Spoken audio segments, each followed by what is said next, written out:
Hey, hi, hello, and welcome to today's hashtag Spill the Beans. If you've never seen me before, I'm Tara Priolo. I'm your resident white-facing, biracial, multi-passionate musician, and I talk about the ish that nobody wants to talk about and push you to do the same. Hashtag Spill the Beans is a once-a-week chat where we talk about everything under the sun, from events to offers to auditions to consent to boundaries to DEI. Everything under the sun, the ish, okay? And if there's something specific that you want me to talk about, pop it down in the comments or come into my DMs. Today, we are going to talk about urgency and black and white thinking. Big topic, okay? Big topic. So grab your drink and come on back. Let's get started. Always on Saturday mornings at 10 a.m. Eastern time, we are over on Clubhouse. Selena and Olivia and I are over on Clubhouse talking about the things that light us up and lift us up, and self-care, and making sure that we are mentally, emotionally, and physically present in order to release our voices courageously. Okay, so I mentioned in stories a couple of days ago, just like I typed it out, that urgency is a pillar of white supremacy, a tenet of white supremacy. So something that has become really apparent in the last, I would say, 5 years, but especially with like the 24-second news cycle that we're on, is that we have to have an immediate response to something. And that is a part of white supremacy that keeps us fighting amongst each other instead of actually zooming out and seeing what's going on, and seeing the backdrop and seeing the full picture.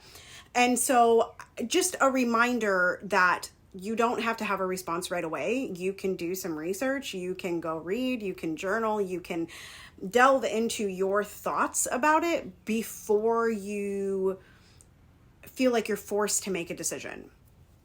And the way that I see this urgency come out most often is actually in my stories. So when an event happens, so for this week it has been O'Shea Sibley, Ricky Cobb, the Lizzo situation, my stories get an uptick before I even start talking about it.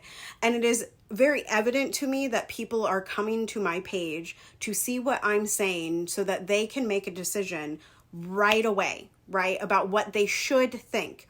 Now, just a reminder, the Black community, the biracial community, the marginalized community, the oppressed community, the LGBTQIA community, none of these communities are monoliths, okay? We all have different opinions. We all have different little things that we want to figure out, and we all deserve the time to zoom out and think about what we want to say as well. So I enjoy the push, but the other thing that I wanted to talk about today is black and white thinking. And what I mean by black and white thinking is that everyone is either good, or fully bad. I see this all the time, and I think it is because we are in a culture of punitive justice. I think it's because we want retribution and punishment collectively as a society for those people who have caused harm or who have wronged us, right? And so, right now, to use the Lizzo example, we're seeing a push from one side to villainize Lizzo, right? And then we're seeing a push from Lizzo's side to villainize the people that are bringing the suit against Lizzo, right? And I'm also seeing in the public discourse and in the public discourse, I'm seeing, especially from white people, a real want to determine if Lizzo is everything that she proclaims to be, or if she's not, and she's this horrible person because she has done these things, right? And two things. Number one, it's a lawsuit against more than just Lizzo. Number two, this is a comms thing. This is a public opinion, like a court of public opinion moment that's happening. And I don't think we will ever know from one lawsuit whether or not Lizzo as a full human is good or bad. And I will also say that even horrible people may have good contributions to society. Which, if bad people can make good choices or contribute something positive to society, that also leads us to believe that inherently good people, people that we believe are good, can also make bad choices or bring something bad to society, right? And so my whole point here is just to say that no situation and no person is black and white. Like we live in gray space, despite the fact that the society and the way that the news cycle runs and the court of public opinion wants us to believe in that black and white thinking. Most situations, there's a gray area, right? In most situations, there are parts of someone's actions that are correct and parts of someone's actions that are wrong. And I am not defending Lizzo. I am not defending the dancers. I'm not doing any of that. I'm just saying I'll use another example.